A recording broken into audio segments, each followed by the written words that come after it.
Creating realistic AI videos is now easier than ever, but that's only possible thanks to the AI filmmaking formula that was just discovered recently. There are only 5 simple steps inside, but they can turn any idea into an ultra-realistic generation. I've been using it for some time now, and today I decided to pull back the curtain and show it to you. That's why I'm going to walk you through all 5 steps inside. So by the end of this video, you can finally go from AI videos that look like this to this. So the first step is the vision. And honestly, this is one of these steps that almost everyone ends up treating superficially because they think it doesn't really matter. But in reality, this is where 90% of your effort belongs. Nail this and the rest just works. And when I say vision, I'm talking about planning your video before taking any action. But I don't just mean writing a couple of sentences and calling it done. I see a lot of people doing that and calling it planning. But that's exactly why it takes them multiple generations to get something that looks decent. If you don't want to end up in the same situation, here's the exact planning process that goes into every single video. The first thing I do is create a mood board.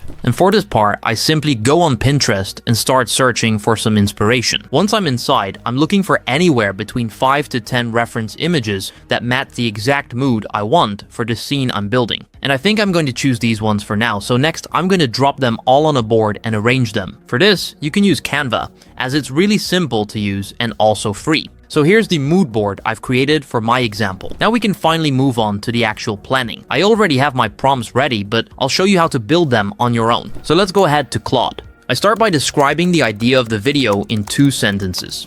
Then I add a quick description of both characters that show up in the scene, so Claude has a clear picture of who the video is about. However, I don't get into every detail of their look, just the main traits that define each one. Next, I tell it the emotion I want the viewer to feel and the message the video needs to leave them with, and to lock in the exact lighting, color, and cinematic feeling that I'm searching for. Then I give it the final task, which will put everything together into one structure. And lastly, I drop in the screenshot of the mood board I just built. Now let's generate and see what Claude gives us. Alright, as you can see, it created an entire plan for your AI video. So at this point, 90% of the work is already done. You have the blueprint at your fingertips. And all you need to do now is follow the next 4 steps and copy paste what you've already built with Claude. So let's go ahead to the second one, which is the human. For this, you can think of your video as a cake. Your character is one ingredient, your location is another, and so is the action inside of it. And the prompt is what combines everything together into the final product. But if you try to mix all of these ingredients into a single prompt at once,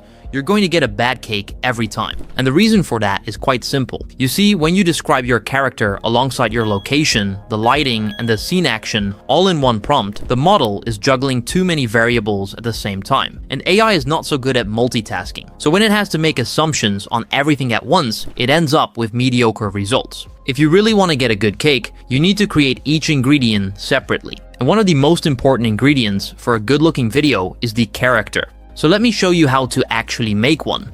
For this, I'm going to be using the Cinema Studio feature from Higgsfield. So if you want to follow along with this step, I'll leave a link to it in the description below. Once you're inside, head over to the image section and go into AI Cast. This is where you write a detailed description of the person you want in your video. So here's the prompt that I created with Claude for my main character, and here's the result we get back. I must honestly say it's really impressive how cinematic this looks from the very first try, and every detail from my prompt came through exactly the way I pictured it. So once you're satisfied with the image, just click save and give it a name. Now I want to create the second character, who's going to be the opponent of my main character. So he should have the same style, but still be a little unique. That's why I'm using this prompt. Now let's press generate and see how it looks. He doesn't look flashy, but this is exactly the type of opponent I had in mind. I really like it. So let me save this one too. And just like that, both of your characters are locked inside the library. When we get to step 4, you'll see exactly how to reference them inside every prompt, so the model uses them in the scenes. However, there's still one more ingredient that needs the same treatment, and that's the world your character is actually going to exist in. If you ask any professional filmmaker what makes a location look cinematic, they'll almost always tell you the same 3 things: the colors, the depth, and the lighting. And that's because color is what shapes the emotion of the scene, while depth and lighting are what give the image that three-dimensional feeling instead of making everything look flat. So let's build that inside Cinema Studio. Go to the model selector and open Cinematic Locations. And unlike the character step, you don't need to write some complex prompt here. Cinema Studio was specifically built to create ultra-realistic AI videos that look like high-budget films. So even if you write just a few simple sentences in plain language, it'll still give you back something cinematic. Now there are also a few options you can choose from here. The first one is the batch size, which lets you generate multiple images at once. But you don't need to worry about the credits because the Cinematic Locations feature is actually 32 times cheaper than generating one image with Nano Banana Pro. And this stays the same even if you set the resolution to 4K. So that's what I'm gonna do right now. Now here's what I'll be using as my prompt. And by the way, I generated this prompt with Claude in the same chat where I dropped in the mood board. Alright, both of these look amazing, but I think I'm gonna go with this one. It really nailed the mood I was looking for. So now I'll click on Save Location and I'll edit the name. And just like that,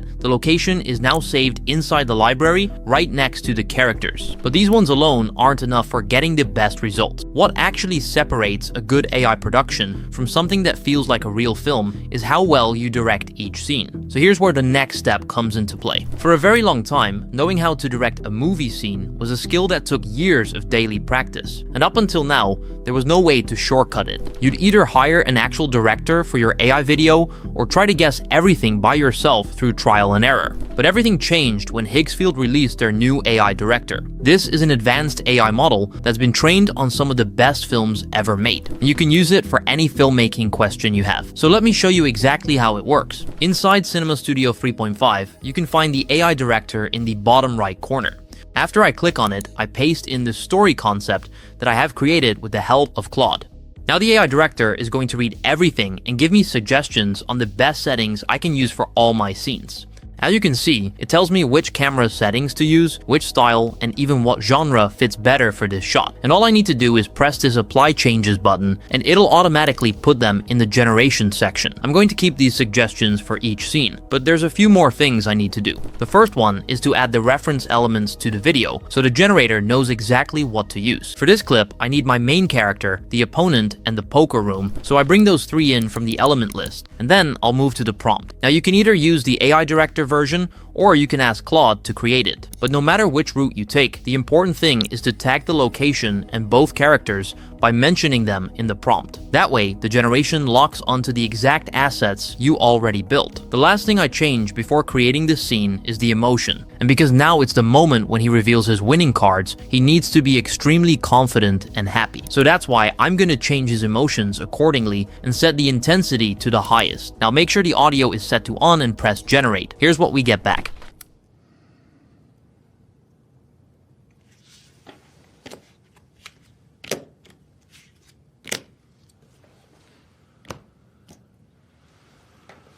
Read 'em and weak, gentlemen. Right from the start, you can immediately see how the characters fit perfectly inside the location. Now, I don't know if you noticed, but the video doesn't have the highest quality yet. And that's because I actually set the resolution for this video to 720p for one reason. If you create every scene at 1080p from the start, it costs you a lot of credits. So what I'm doing is generating all of them at a lower resolution and only upscaling to the highest resolution once everything is finalized. In this way, I use 4 times fewer credits for the same result. So let's go ahead to the second clip and do the same. Here, the reference elements stay the same as both characters are still inside the location. However, I'm adding one new thing, and this one alone is going to make a big difference. I'm adding the last 5 seconds of clip 1 as a reference video. That way, the second scene starts exactly where the first one ended. And now I'll paste in the prompt. Since this is the moment where the character pulls all the chips toward him, he becomes completely dominant and satisfied. So that's why I'm going to change his emotions one more time and then generate the video. Gentlemen, it's been a pleasure.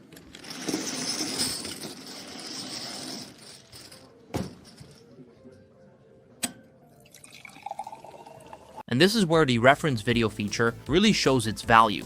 The environment, lighting, and overall scene carry across both shots, so it feels like one continuous take rather than separate generations. Now for the third clip, the process is almost the same, but with a different prompt. Then I'll remove the previous clip from the references and add the last 5 seconds of the second clip.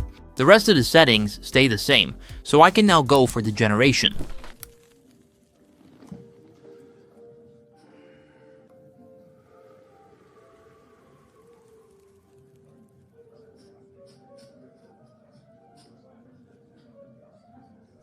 Now that all 3 clips are fully generated, you probably think we just need to export our scenes and we're done. But that's what most creators would do. Because we want results that actually look real, there's one more step. And this is the step where your video goes from good to incredible. For this, you need any editing software like CapCut or DaVinci. Inside, upload all your scenes onto the timeline and arrange them in order. Then go through and edit anything you don't like or cut any clip that feels off. Once the edit is clean, add the 2 touch-up layers for that extra finish. The first one is music. You want a low-energy cinematic track, something like dark jazz, a sparse piano, or a minimal orchestra. Keep it under the dialogue, but high enough that you can actually feel it in the background. The second layer is sound effects that make the scene feel real. For example, I'm adding a champagne pop that's off-scene to make the world feel more real, since most of the sound effects like the cards, the chip clatter, and the smoke exhale are already there. These are the sounds your eyes expect to hear when they see the image. Without them, even the most realistic AI footage feels like something is off. But once you add them, your video suddenly starts feeling real. Once both layers are done, you can keep tweaking it however you want or export the file. But keep in mind, it's still at 720p, so we need to upscale it to the highest resolution possible. For that, go back into the video section and look for the upscale option. Once you find it, click on it, upload your video, and let it render. Here's the final result I got.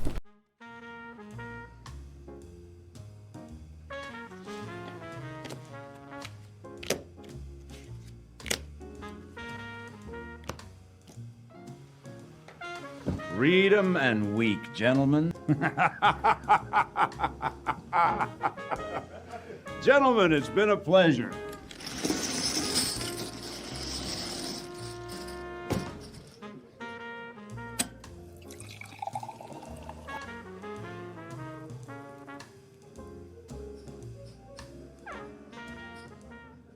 It's honestly surprising how realistic this AI video looks. If you showed this to the average person, they'd probably think it was real. And this was only possible because I followed all 5 steps. So if you want to do the same, I'll leave a link in the description to Higgsfield where you can sign up and test all of this on your own. Thank you for watching, and I'll see you in the next one.